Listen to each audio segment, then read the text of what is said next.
Hello, everyone. Welcome to today's live broadcast, Actions, Not Acronyms, Applying Critical Thinking to Compliance. I'm Laura Bush, the Editorial Director of LCGC, and I'll be your moderator for today's event. We're pleased to bring you this webcast presented by LCGC and sponsored by Waters. Waters creates business advantages for laboratory-dependent organizations by delivering practical and sustainable scientific innovation to enable significant advancement in healthcare delivery, environmental management, food safety, and water quality. For 50 years, Waters has helped customers make profound discoveries, optimize operations, deliver product performance, and ensure regulatory compliance. Before we begin today, we have a few housekeeping announcements. First, the webcast is designed to be interactive, so we encourage you to ask questions. You can submit questions at any time by typing them in the Q&A box, and you can find that on the right-hand side of your screen. You can enlarge the slide window by clicking on the small square icon in the upper right-hand corner of the slide window, or by hovering your mouse over the lower right-hand corner and dragging the window to the desired size. The slides will advance automatically during the webcast. And if you have any technical problems viewing or hearing the presentation, please click on the question mark Help widget in the dock at the bottom of your window. I would now like to introduce today's speaker. We are very pleased to be joined today by Charlie Wakeham. Charlie Wakeham is the APAC GXP Compliance Manager for Waters Corporation. She currently serves as the Secretary of the GAMP Global Council and on the GAMP Data Integrity SIG Leadership Team. Charlie was awarded the ISPE Member of the Year Award in 2019 for her volunteer activities within GAMP and for her training of health authority inspectors across Asia Pacific. Charlie, thank you for joining us today. Please get us started. Thank you very much for that introduction, Laura. And good morning and welcome to our webinar attendees. Although on my time zone, it's actually good midnight and welcome. We are very much an industry of acronyms. We love them. We hide behind them. We throw them into conversations to show off how many acronyms we know and how we're up and happening with all the latest buzzwords and jargon. The worry is we hide behind the acronyms. We have enough acronyms to create alphabet soup, but the acronyms really obscure what's at the heart of the matter, and that is focusing on patient safety, product quality, and data integrity. So what I aim to do in this webinar is to really throw out those acronyms. Let's get back to clear, plain English, and let's get back to thinking long and hard. What's the best way to approach achieving and maintaining a compliant system? As a sidebar on this presentation, and as a little challenge to myself, I am going to see if it's possible to present an entirely acronym-free presentation. I will, however, start out with the disclaimer that GAMP is no longer considered an acronym, so I will be using that one freely. So what I want us to do is look at using critical thinking instead of hiding behind the acronyms. Now, one of the key elements to me in really expressing what critical thinking is to start out with understanding the concept of hindsight. And that's defined as the ability to understand after something's happened why or how it was done and how it might have been done better. And you'll very often hear people say, well, with hindsight, I would have done it differently. And that's really what I try to capture in my personal definition for critical thinking, that we're using a combination of an experience, a knowledge, an analysis to apply hindsight proactively before we make the decision, before we start the activity. So really being able to draw on our experience and knowledge and be analytical and think, if I take decision A over decision B, what is the most likely outcome? What are the consequences? What are the risks? So we can evaluate the outcomes in advance and really kind of get the benefit of hindsight before we've had to go through the activity. So throughout this presentation, wherever you see a little thought cloud, that's me saying this is what critical thinking brings to this situation. And we do use examples of critical thinking in everyday life, although it may may just generally get called common sense there. I have some topical but not terribly fun examples. In the early days of last year, the first sort of 6 months of last year, I actually spent a lot of time and effort tracking coronavirus numbers, and particularly the total death toll in Australia and Greece for personal reasons. And for example, in Australia, the total death toll, so the cumulative number of deaths from coronavirus, actually decreased from one day to the next. It went down by 1. Immediately obvious with just a smattering of common sense, that doesn't mean that we had a miracle and one of the deceased came back from life. It's much more obvious straight away that actually they probably reclassified the cause of death and said that one was not coronavirus related.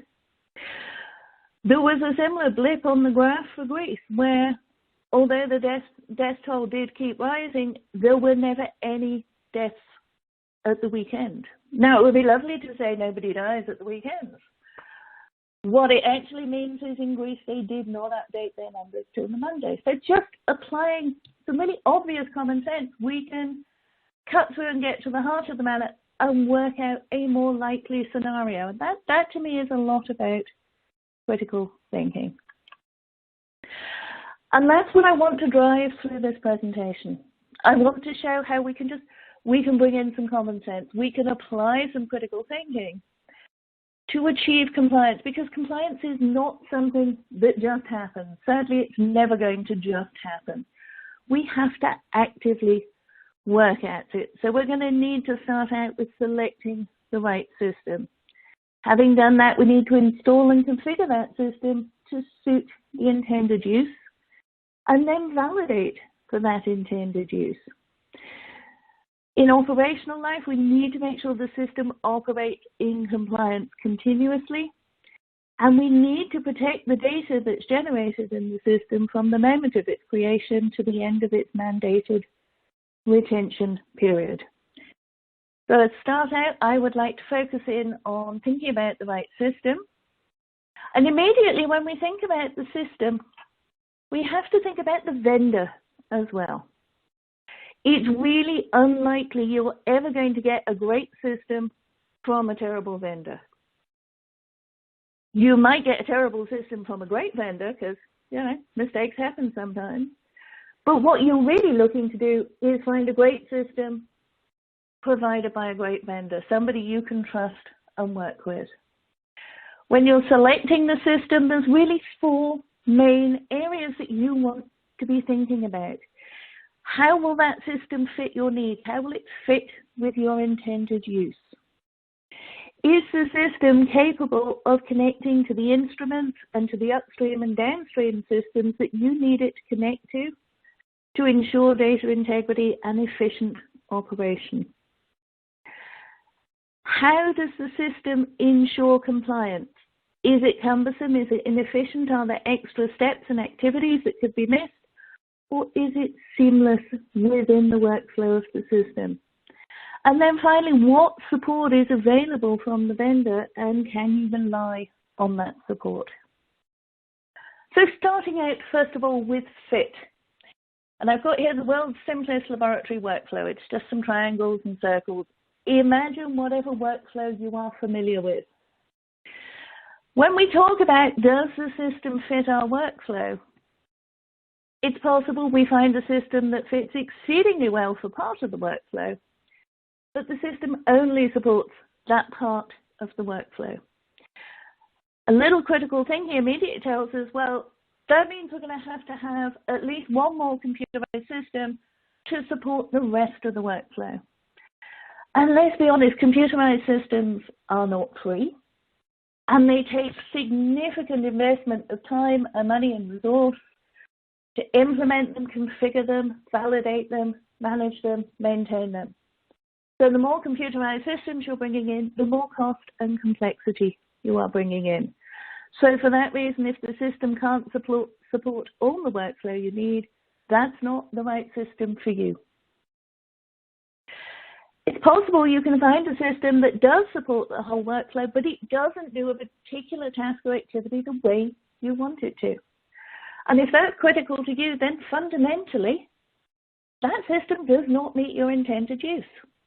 And that is absolutely a reason to reject that system from your consideration. So make sure you hold out for the system that will support all of the workflow you need it to support and provide exactly the functionality that you need.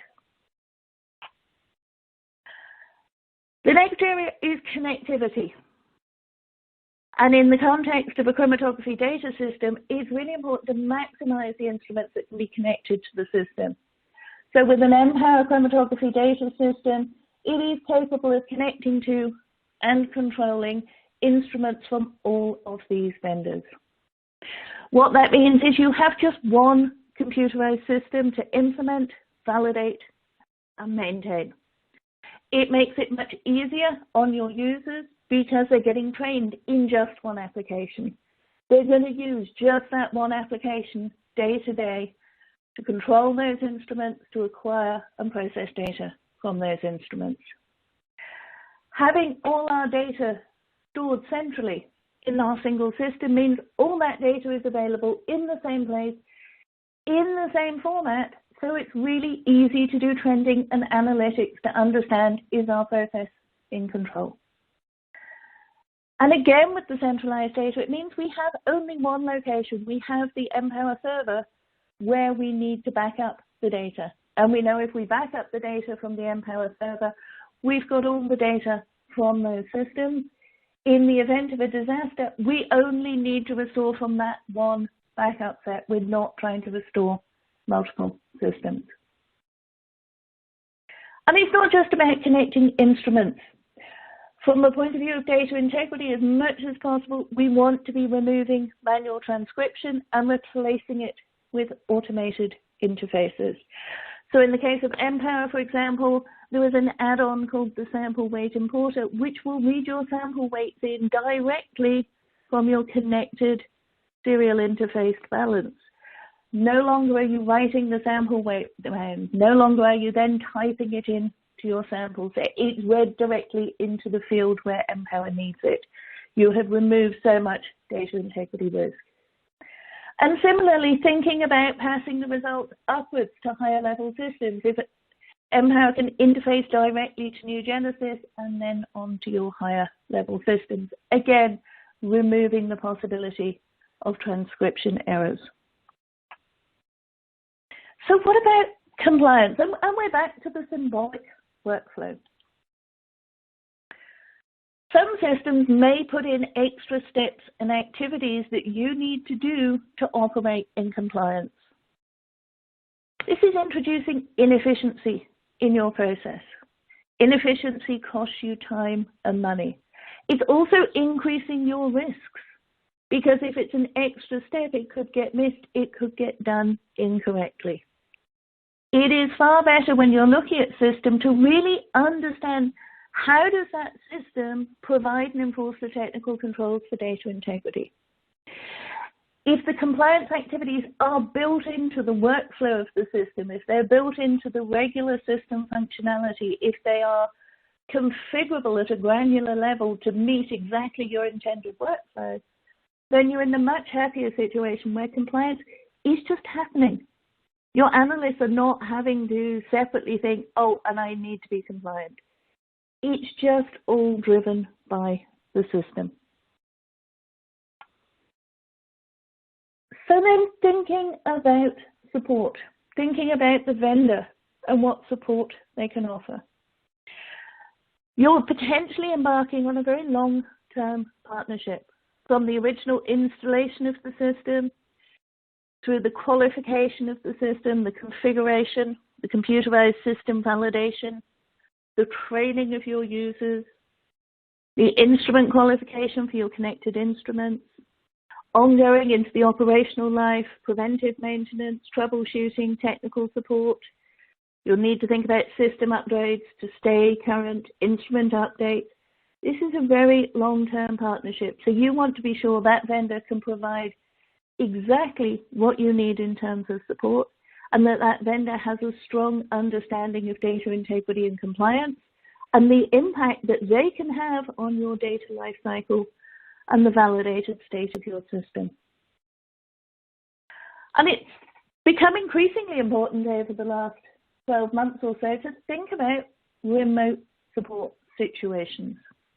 There have been times when coronavirus restrictions have simply prevented an engineer being able to go to site. This is not a waters limitation, this is travel restrictions, this is restricted numbers of personnel on site. So think about what level of service support is available if the engineer can't get to site. Now, one of the things Waters has available to its users is a knowledge base where issues that have been reported by engineers or by other Waters product users are available and searchable. So you can find if somebody has had a similar issue to you in the past, and you can find there and now yourself how they resolved it.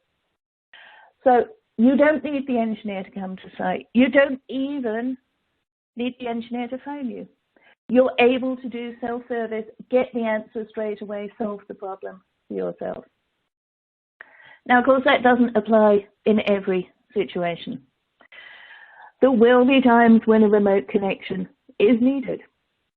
So then it's important to understand what level of user skill is needed from your laboratory users to create a remote connection.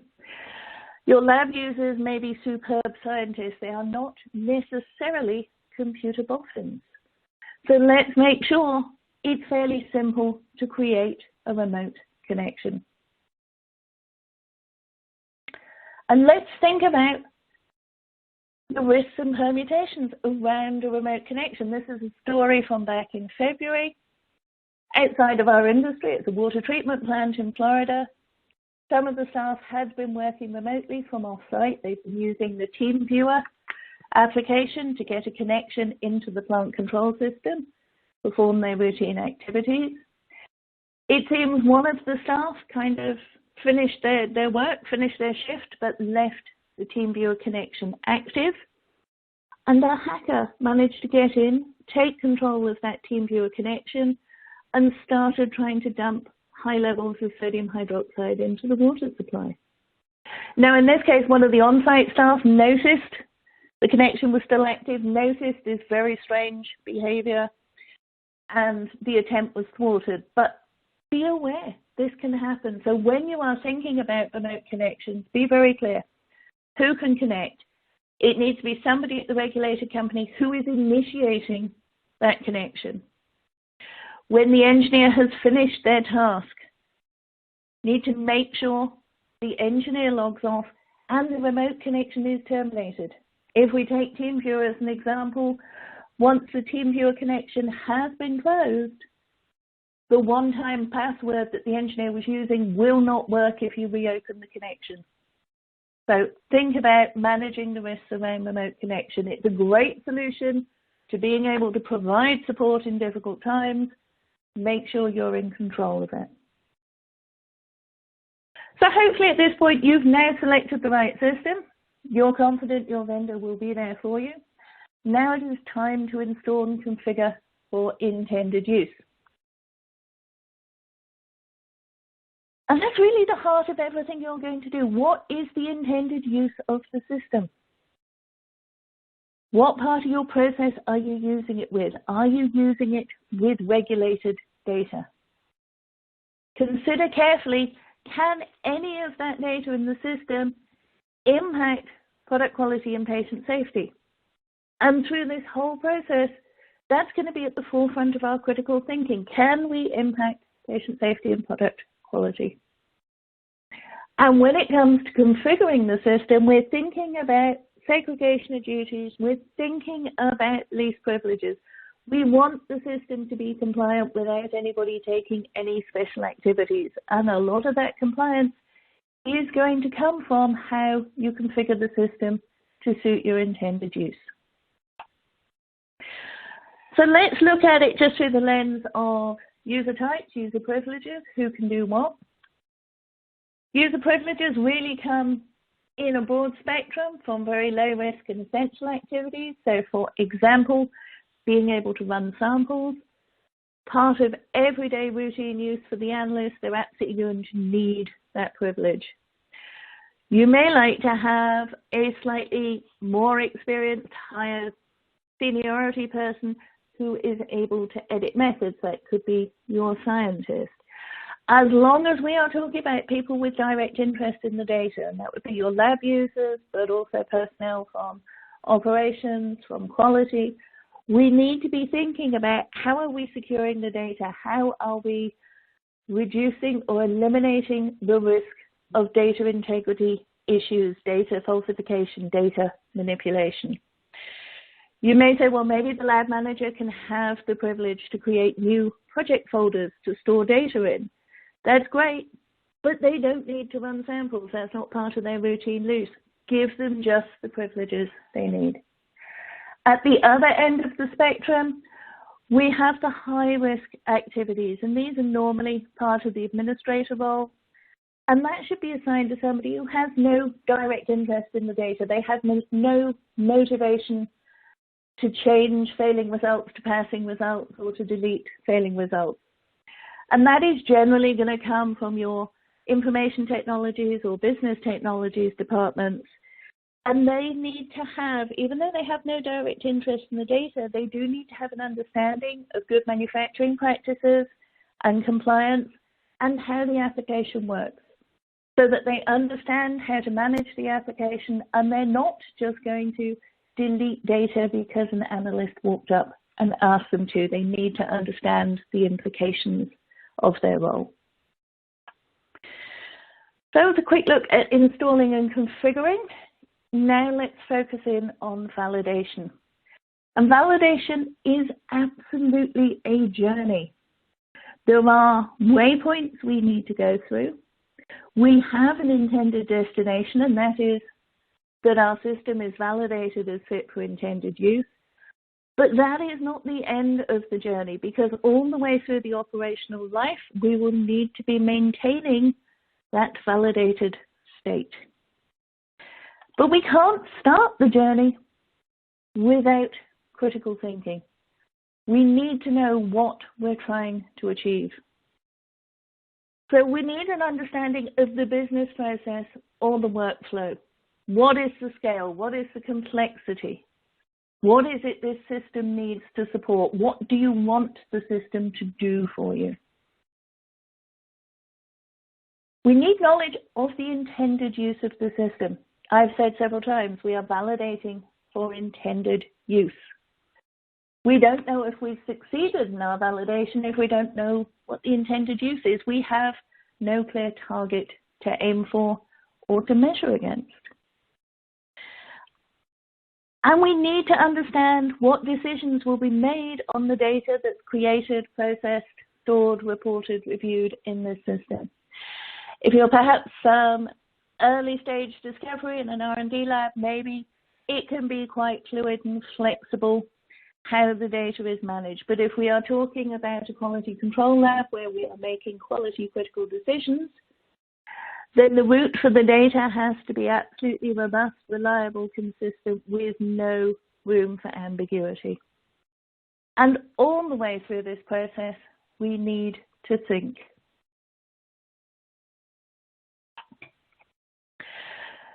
Now, there's been a lot of stir in the industry that maybe the age of validation is over.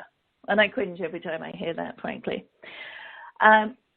But it is fair to say that there are perhaps, new thinking in the industry, and we should look to understand it. It may impact a little bit of the direction we take on our validation journey. So what I'm going to do on this slide is really look at computerized systems validation as we all know it and understand it from GAMP for so many years. And really look at the corresponding terms in the Food and Drug Administration's Computer Software Assurance Initiative. And just starting out at the beginning, I've used this phrase several times already. The GAMP validation approach talks about focus on patient safety, product quality, and data integrity. The assurance approach talks about focusing on patient safety. It's actually very logical when you think this came out of a medical device quality initiative, and medical device is all about patient safety.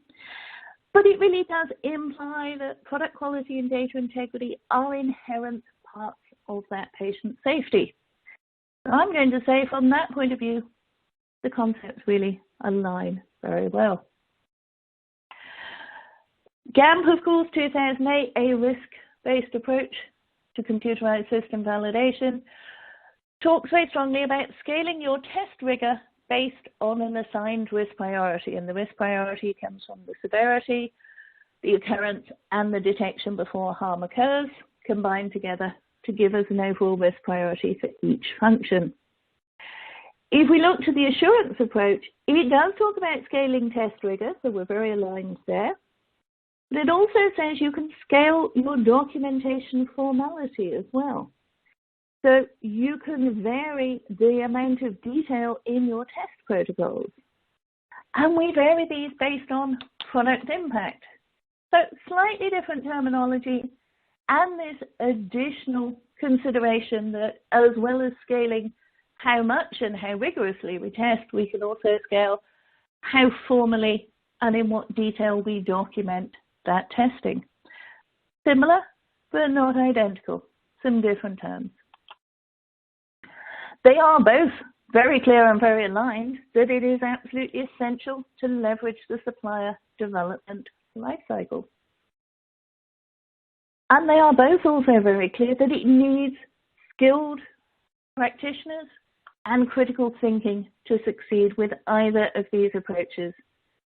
You cannot have critical thinking without skilled and experienced practitioners. They simply lack the background to be able to think through to the conclusion of their choices. So we've seen some differences in terms.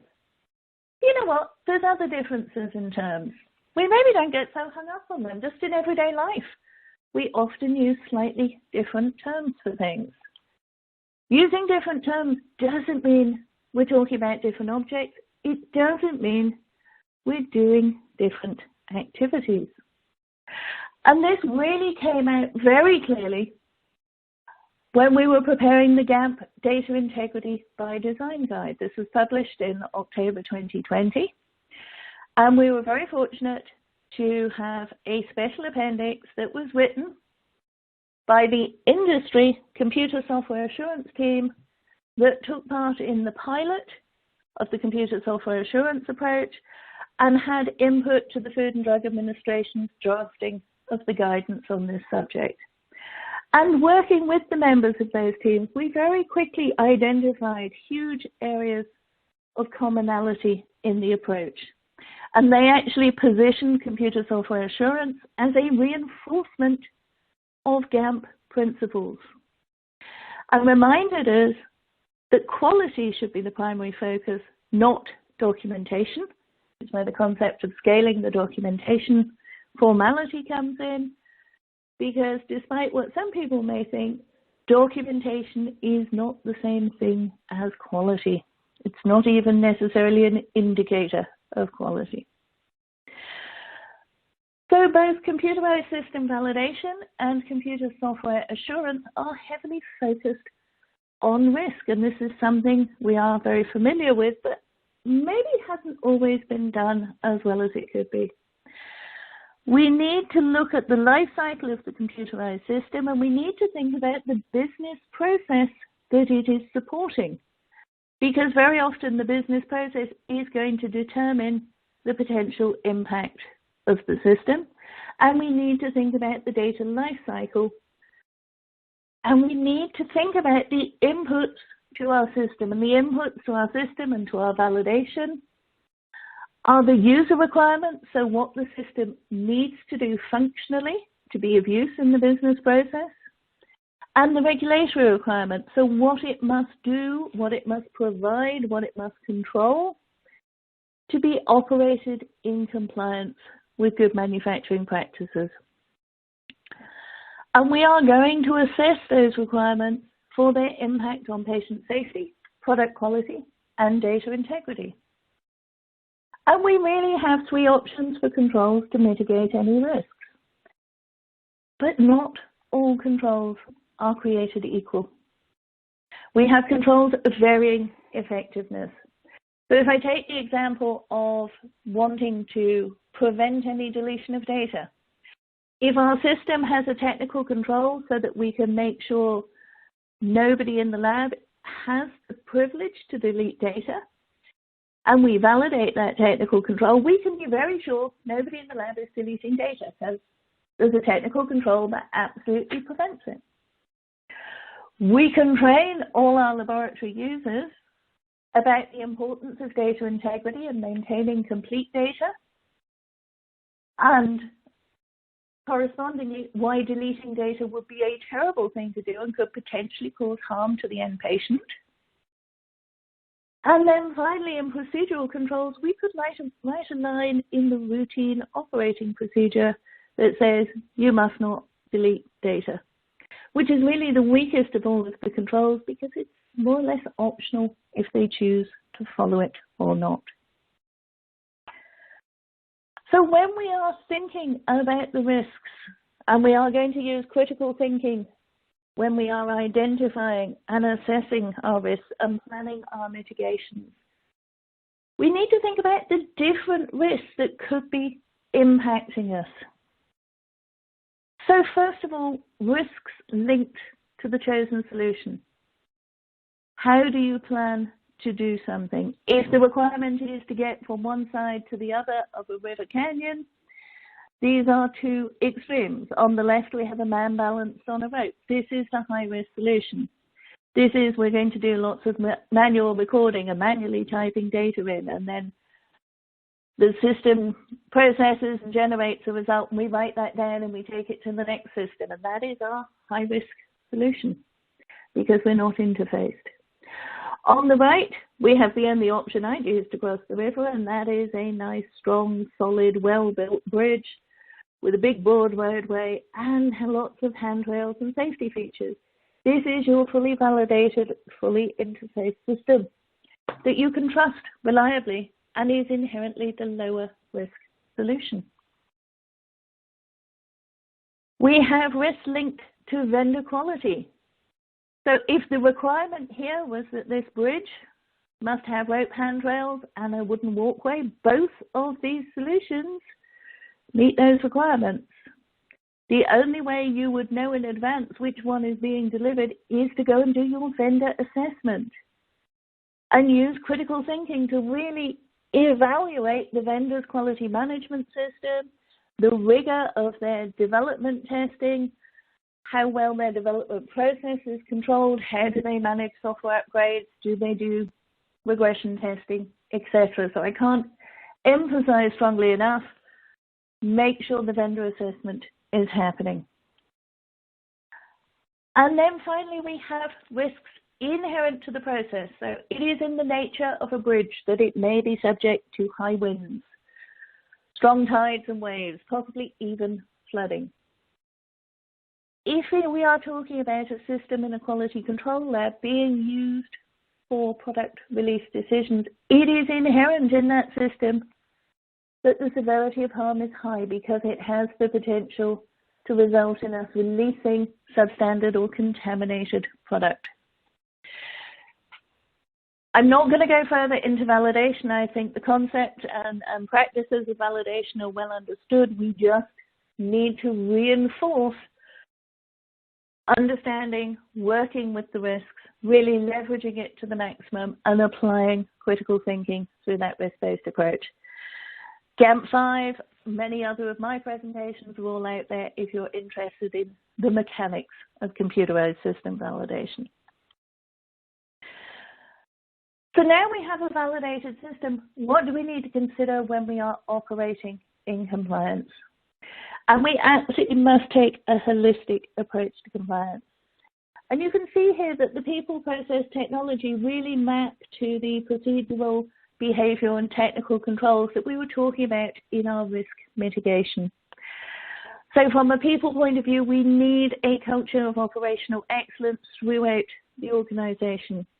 We need well-defined and consistent processes, and we absolutely must have modern, managed and maintained computerized systems and equipment. And the focus of this is always going to be our patient safety. So what do we do about protecting the data?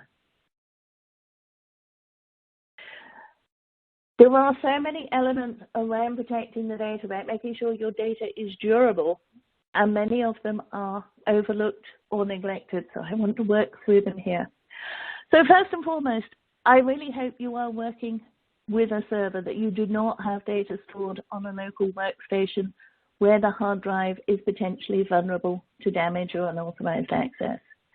So assuming you do have a server, where is that server located? Is it secured against unauthorized access in a separate server room? Does that server room have environmental climate controls? Does it have fire suppression to protect the server?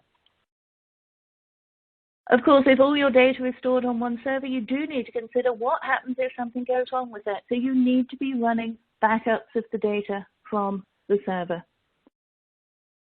So you need to think about how often you're going to run that backup, and I would suggest nightly is your absolute minimum.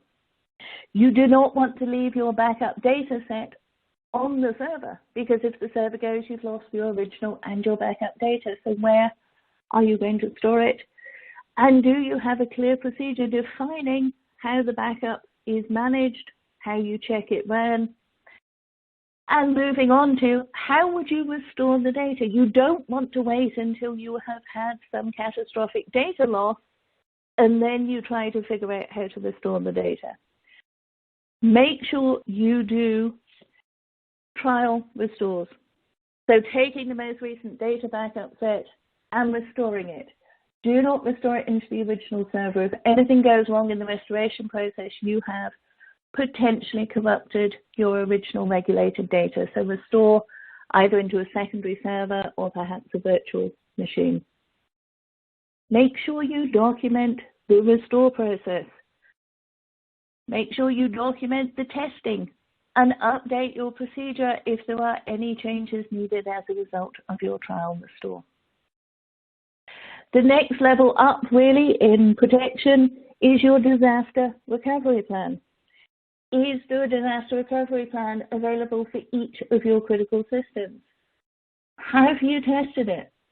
At least once a year you want to test the disaster recovery plan. Now it could be a full-scale simulation. It could be a simple walkthrough. Are you sure you still have personnel who've been trained on the plan and how to do the disaster recovery? You don't want to find out that the last person who knew how to do it left 6 months ago and you're having a disaster today. And then scaling up again, business continuity, thinking about bigger disasters, bigger problems, and thinking about what alternative contingency plans do you have in place to continue operation. And let me just step out and give you some examples here. So in 2017, there was a global multinational pharma company got hit with a cyber attack. They got hit with the NotPetya virus. It took out their Empower systems. It took out an awful lot of their production and quality control systems. And in total, in terms of lost revenue, in terms of direct recovery costs, over the duration of the attack and the duration it took them to recover, they estimated it cost them $1 billion. There was a Morgan Stanley report published recently on natural disasters estimating they've cost the industry $650 billion over 3 years. I don't need to tell you, these are big, scary numbers. So as a starting point, think about if there was an extended network outage, how would it impact your laboratory? How long could you go without network connectivity? If you have a fully networked Empower system, the answer to that may be not very long at all. With the network gone, you can't start a new analysis. Do you have a plan in place to maybe reroute your samples to another lab? You may say, well, it's rerouted to another lab on a different site within our company. That's great. A cyber attack may actually take out several sites. So do you perhaps have a contract testing lab already audited and approved and set up to take over as part of your contingency plan? What's the financial impact on your organizations? There are not many companies could have survived a $1 billion loss through a cyber attack. make sure you're not facing that situation. And then lastly, what's the impact on the pharmaceutical supply chain? Would your site going down or your lab going down cause a drug shortage? A drug shortage is just as high a risk to patient safety as everything else. If they can't get the medication they need, if they have to switch to an alternative treatment regimen, the Food and Drug Administration sees this equally as a risk to patient safety. So think about drug shortages. Now, in terms of loss of network connectivity, I'm pleased to say we do have a solution for you, the Mpower Business Continuity Solution. And this is where we take an acquisition server, and these are the things you have in your lab already as part of your Mpower Enterprise Network. The acquisition servers connect your instruments to your Mpower network. But these acquisition servers are rather special because they also have an Mpower personal instance on them and user and system and control licenses. So if you lose your network, so your Mpower Enterprise is gone, you can go through a very controlled switching process, very audit trailed, and you can convert the acquisition server to operating as Mpower Personal, able to control and acquire data from 4 connected chromatographic instruments. You can now start new analyses. You can now process your data. So you can fundamentally continue to work in a local standalone mode using Mpower Personal on these business continuity acquisition servers. Now that's all well and great, but you want the data to be just as good as if you were operating an Mpower network. So this is where the Secure Sync tool comes in. You can configure it to automatically synchronize key information like your validated methods, like your user privileges and types, custom fields you've set up. You can have it automatically synchronizing and keeping this data updated so that those validated methods and custom fields and users are copied down to the Mpower Personal database. So in this business continuity situation, when you switch to using Mpower Personal, your data has the same great integrity it had in Mpower Enterprise because everybody's got the same privileges they had, everybody's working with your validated methods, everybody's using the validated custom fields that they would use in Mpower Network. There is no possibility of deciding to switch to personal to do some trial injections. It is a very controlled process that needs an administrator, and there is no way to hide or delete data because it's the same user privileges copied down from your Mpower Enterprise that you would have configured to prevent that. So carrying on with thinking about durable data, it's becoming increasingly important to archive your data to make sure it is secure through the full retention period. So where are you archiving to? When are you archiving? Are you relying on manual archiving, which many regulators get concerned about because there's a possibility maybe not everything is getting archived? One solution here is the New Genesis Lab Management System that can be configured to automatically capture your archive data into the New Genesis server, leaving behind an audit trail entry in Mpower identifying that New Genesis archived the data and where it is. So I touched briefly on cyber attacks and cyber security. So, antivirus needs to be there, it needs to be up to date. You may need a little help from Waters, configure some exceptions to allow Mpower to operate. And it's vitally important to keep up to date with patches, with security. So let's just look at the importance of staying up to date. We're talking about protecting ourselves against cyber attacks, against natural disasters, even against intellectual property theft now. We have to factor that into our critical thinking. Just last year, the European Medicines Agency was hacked by somebody trying to capture the Pfizer vaccine information. So we need to think about keeping our infrastructure and operating systems up to date, staying on the supported versions, apply any patches and hot fixes immediately. That multinational was hit by the NotPetya virus in 2017. The NotPetya virus exploded a known vulnerability. There was a patch available. The company had not applied the patch immediately, and that's how the virus got in. Don't give them that opportunity. Also need to think about keeping your application layer up to date, whether we're talking about mHow, New Genesis, or any of our offerings. It's really important to keep up to date. It's going to reduce your cybersecurity risk. If you have a disaster recovery situation, it is going to be very much easier to get replacement computer hardware and replacement instruments if you can just take the latest versions that are readily available from the vendors. But if you're saying, I need a Windows 7 PC and a 15-year-old chromatographic system, then that is going to be much harder to find, and that is going to make it much, much slower to recover from the disaster. Plus, of course, keeping your application up to date, you will benefit from the latest features. So in our software maintenance plan, you will be entitled to product upgrades during the coverage period. You might see in our release notes, oh, it's not doing, not got huge, great new features in this release, I might not take it. Think about the fact there will always be code improvements. There will be defects being addressed. We may be strengthening our data integrity controls. So do stay up to date on the latest version. Also in the software maintenance plan, you're getting access to our informatics community and discounts on our educational services. So it's a win all round. Of course, it's all well and good keeping your computerized system up to date, but you also need to think about keeping your instruments up to date for reasons of disaster recovery, but also to make sure you're embracing the latest scientific and technological innovations. We have two variants on instrument maintenance plans. We have the Flex Capital, which would help you manage your instrument obsolescence and replacement plans.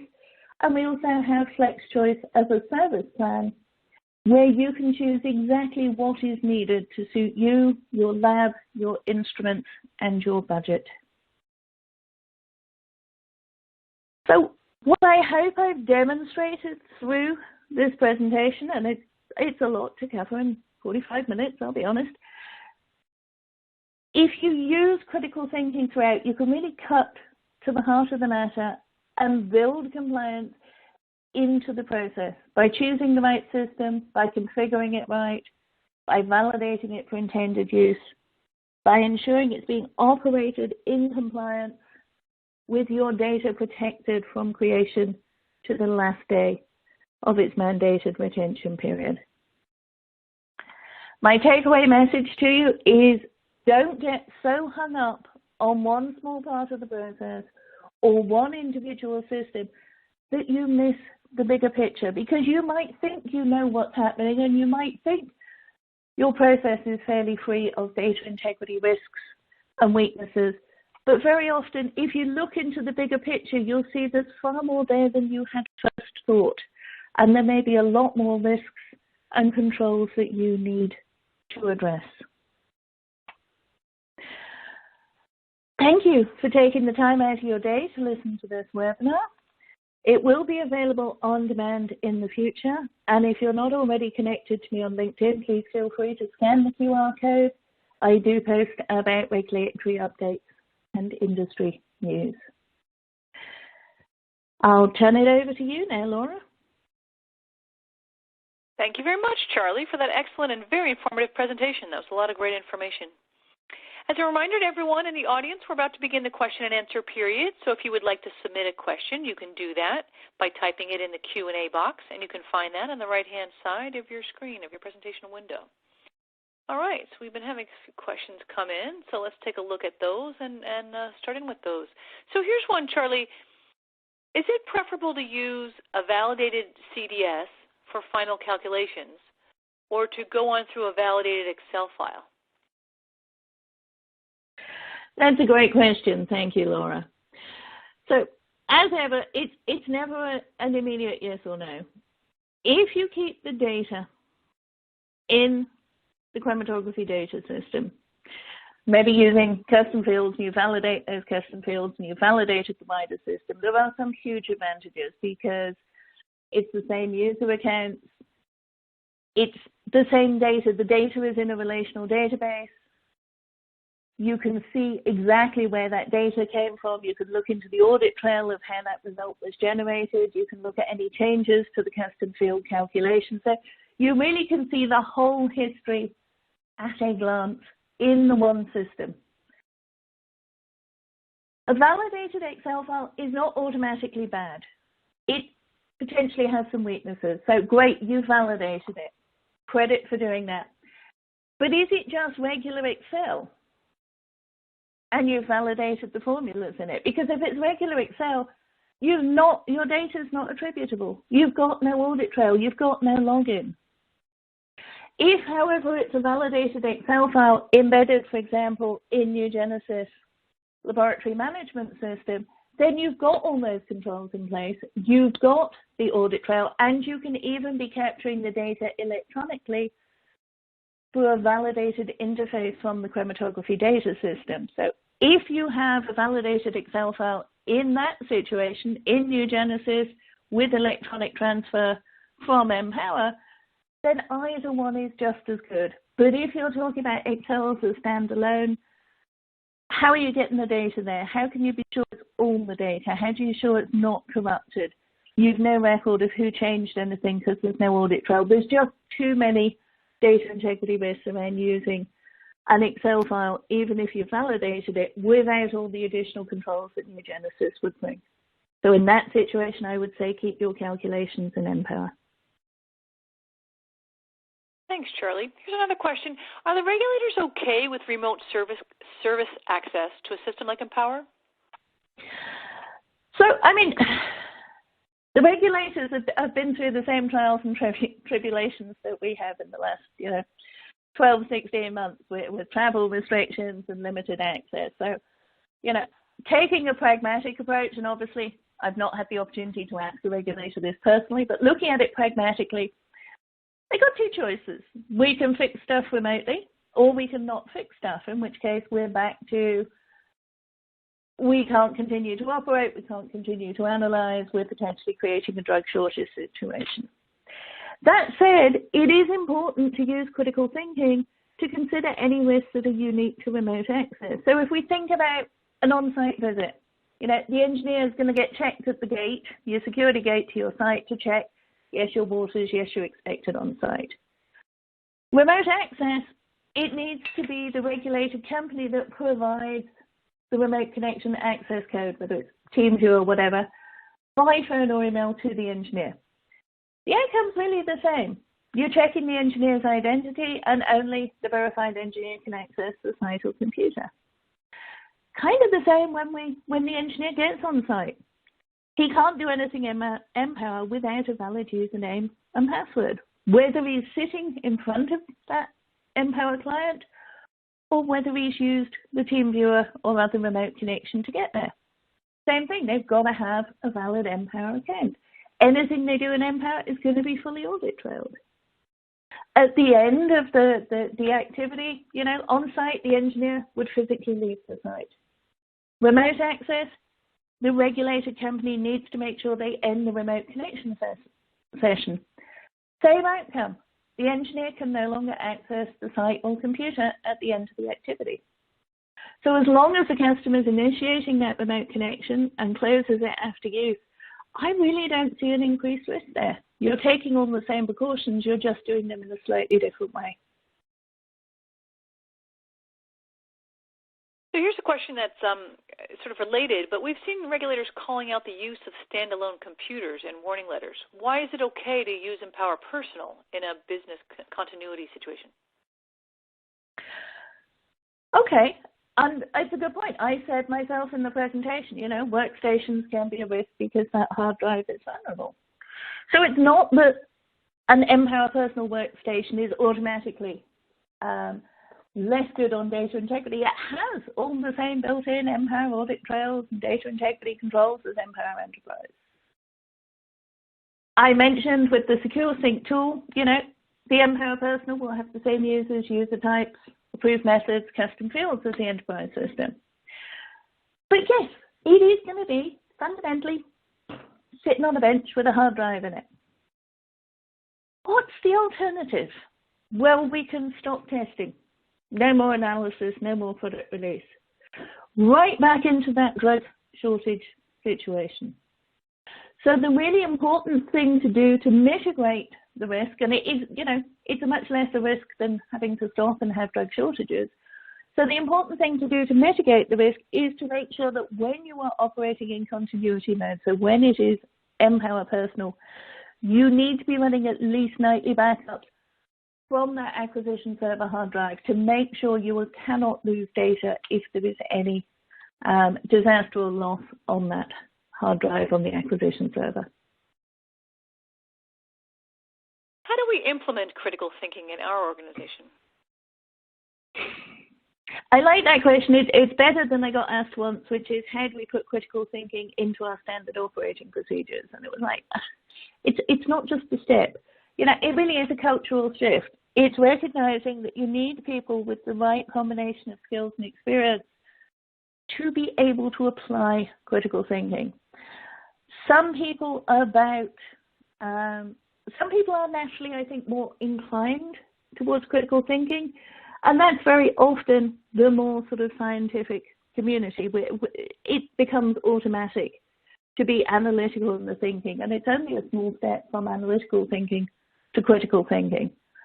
So from that point of view, it's really about recognizing that you shouldn't be following a checklist. You shouldn't be doing these activities because GAMP Category 4 talks about these activities in validation. You should be saying, what's important for this system, for this data, to protect my patient safety, product quality, and data integrity, and giving that absolute priority over any checklists or validation policy or anything else. It's really getting to the heart of what are we doing here.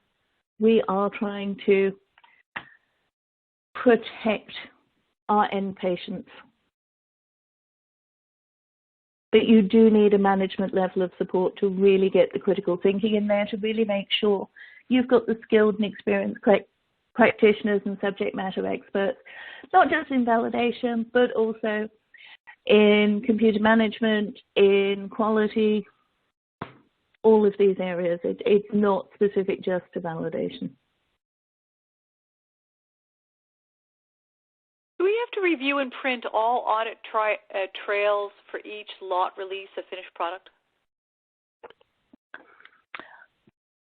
Okay, so this question really takes me back to the slide I had in my presentation about, a good system is the one where compliance just happens and it's built in. You don't have to go and do separate activities.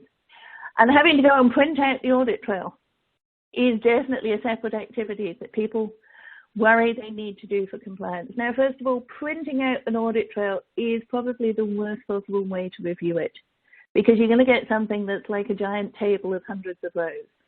And humans are just not good at doing that. We tend to sort of, our eyes glaze over and we start skipping things, and we're not going to pull out the important thing. So when you're assessing a system, look for a system that will make audit trail review simple and part of your workflow. So, for example, Empower has a result audit viewer where if you're looking at a result in the review mode, you can open the result audit viewer and it will highlight any changes to the sample information, to the message used, and so forth.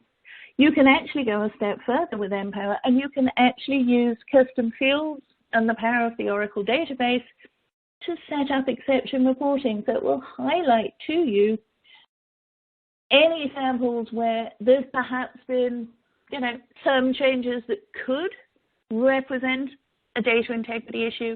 And that's where the human review comes in. That's where you might go and look at the audit trail for that particular sample, add any changes to the methods, and really understand, was there a sound scientific justification for what was done, or was it potentially a data integrity issue and maybe you need to go and interview the particular analyst next. But printing an audit trail, no.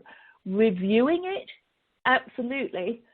But you don't have to review every line if you can leverage exception reporting to pull out the higher risk activities that need investigation. But the regulators are quite clear that they consider the audit trail, the history of the data, to be inherently part of the result. So when you review the result, you are reviewing the history to understand how the result was generated. Fantastic. Well, we're out of time, so we need to wrap up. Charlie, thank you so much for that excellent talk today and for answering all those questions. Thank you. It's been an absolute pleasure.